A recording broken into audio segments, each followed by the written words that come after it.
So, since I don't have this poem memorized, I have it on paper.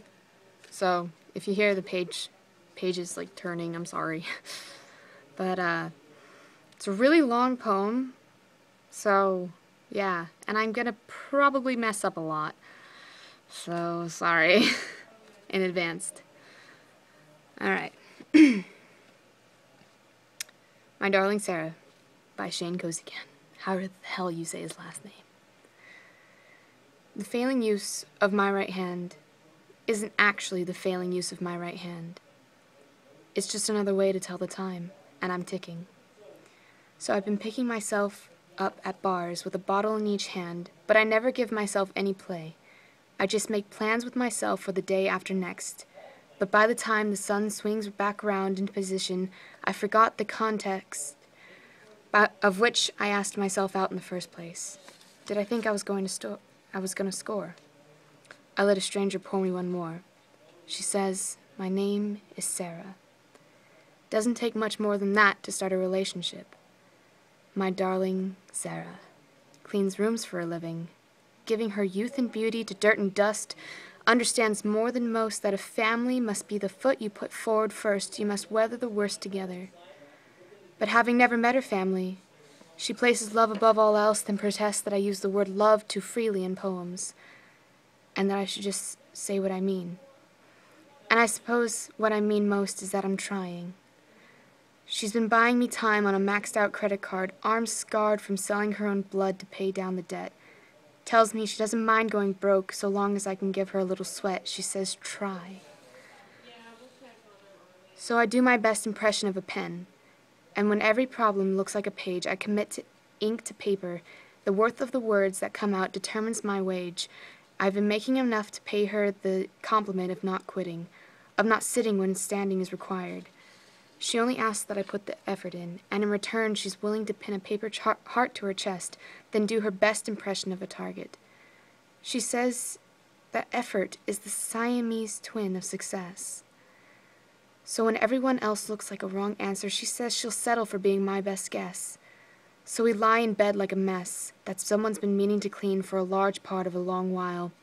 We lie like a pile of dirty laundry, and how we'll ever come clean is beyond me. So we don't. She says it's supposed to be dirty, and if by the end you haven't hurt me, then you didn't try. So I do my best impression of a surgeon, going in and cutting purple hearts out of my own, use my veins like thread, then have hurt sewn to our skin like metals, because when the bleeding stops and the dust settles, all we have is our wounds to wear like decoration upon our chest. Sara does her best impression of a war, tells me not to count my pride among casualties, because maybe faith means never keeping score. She said there's more to effort than just switching gears, and in terms of what one should give in life, sweat holds more value than tears. You have to try. And even though the failing use of my right hand means I'll never not land a knockout punch in the first round, life is composed of sound and fury, and whatever noise is left in me will be twice as loud when I try. So I plug myself into the idea of going the distance and I amplify. My Darling Sara has a throat like a vase that sings her words into bloom. She's got a voice like perfume that's been sticking to my clothes so everyone knows where I've been sleeping. She's been keeping me so close that you could use my body for evidence, pull her fingerprints as proof that she's been on top so often she's starting to look like my roof. But a real sexy roof. And she doesn't leak, unless you count the crying. She does that sometimes. Worries that she's just a backup plan. My Darling Sara. I've lived long enough to learn that too many choices can destroy a man. I will make no exodus. I'll be around long enough to watch uncertainty bid us farewell, then echo our names into the crater caused by the impact of when our lack of conviction fell. You've never had to sell me on the idea of absolute certainty in the trustworthiness of another.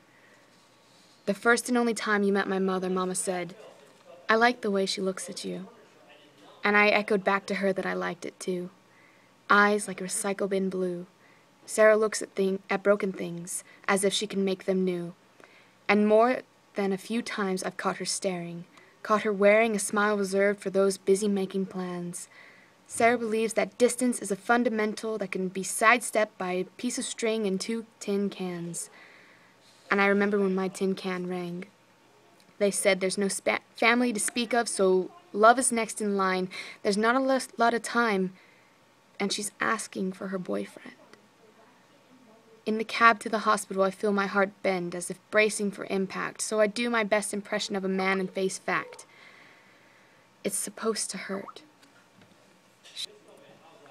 A doctor does his best impression of the truth and spares me his attempts to skirt around the issue. They can't stop the bleeding. And the failing use of Sara's heart isn't actually the failing use of Sara's heart. It's just another way to tell the time. My darling Sara, I was holding your hand when you died. And even though the failing use of my right hand prevented me from feeling you leave, I tried.